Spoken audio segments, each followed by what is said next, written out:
बोले विष्णु भगवान की जय, लक्ष्मी मैया की जय। धर्मराज युधिष्ठिर बोले कि हे जनार्दन, फागुन माह की कृष्ण पक्ष की एकादशी का क्या नाम है और इसकी क्या विधि है, सो सब कहिए। श्री भगवान कृष्ण बोले, हे राज राजेश्वर, फागुन माह के कृष्ण पक्ष की एकादशी का नाम विजया है। इसके व्रत के प्रभाव से मनुष्य को विजय मिलती है। इस विजय एकादशी के महात्म्य के श्रवण व पठन से समस्त पाप नष्ट हो जाते हैं। एक समय देवऋषि नारद जी ने जगत पिता ब्रह्मा जी से पूछा कि हे ब्रह्मा जी, आप मुझे फागुन माह की कृष्ण पक्ष की विजय नामक एकादशी का व्रत विधान बतला दीजिए। ब्रह्मा जी बोले कि हे नारद, विजय एकादशी का व्रत करने से पहले किए गए पापों तथा वर्तमान में किए हुए पापों को नष्ट करने वाला होता है। यह समस्त मनुष्यों को विजय प्रदान करता है।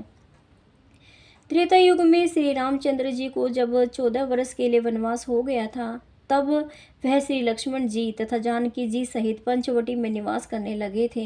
इस जगह से रावण ने श्री सीता जी का हरण किया। इस दुखद समाचार से श्री राम जी अत्यंत व्याकुल हुए और श्री सीता जी की खोज में चल दिए। घूमते घूमते वे मरणासन जटायु के पास पहुंचे।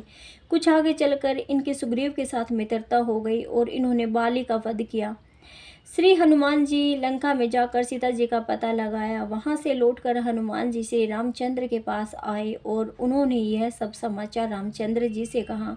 श्री रामचंद्र जी ने सुग्रीव की संपत्ति लेकर वानरों भालुओं की सेना सहित लंका को प्रस्थान किया। श्री रामचंद्र जी जब समुद्र के किनारे पहुंच गए, तब उन्होंने महान और अगाध मगरमच्छ से युक्त समुद्र को देखकर श्री लक्ष्मण जी से कहा, हे लक्ष्मण, इस समुद्र को हम किस प्रकार पार कर सकेंगे। श्री लक्ष्मण जी बोले, हे भाई श्री राम जी, यहाँ से करीब आधा योजन की दूरी पर कुमारी द्वीप पर बकदालभ्य नाम के मुनि रहते हैं। आप उनके पास जाकर इसका उपाय पूछिए। लक्ष्मण जी के वचनों को सुनकर श्री रामचंद्र जी बकदालभ्य ऋषि के पास गए और उनको प्रणाम करके बैठ गए।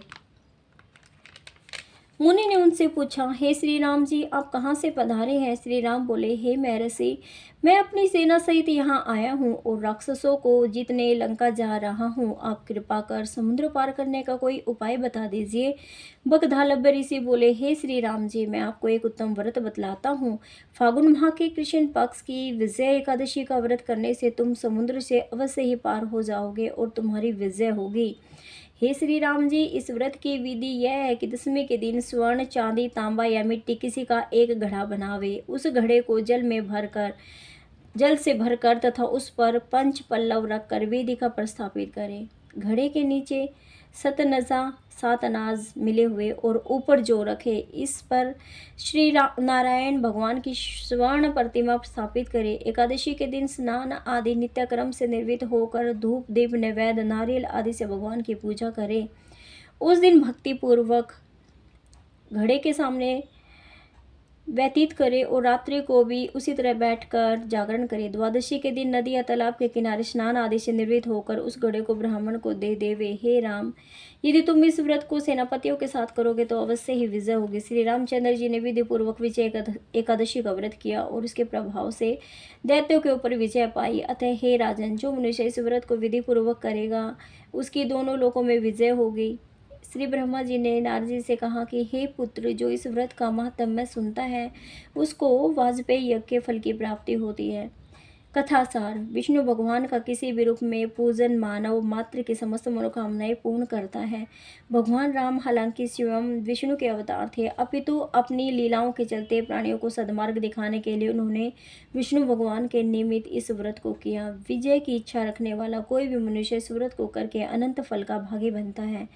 विजय एकादशी का व्रत प्राणी मात्र को हर क्षेत्र में विजय श्री प्रदान करता है। बोलो विष्णु भगवान की जय। ओ श्रीमन नारायण नारायण हरे हरे, जय जय नारायण नारायण हरे हरे, लक्ष्मी नारायण नारायण हरे हरे, श्रीमन नारायण नारायण हरे हरे, जय जय नारायण नारायण हरे हरे।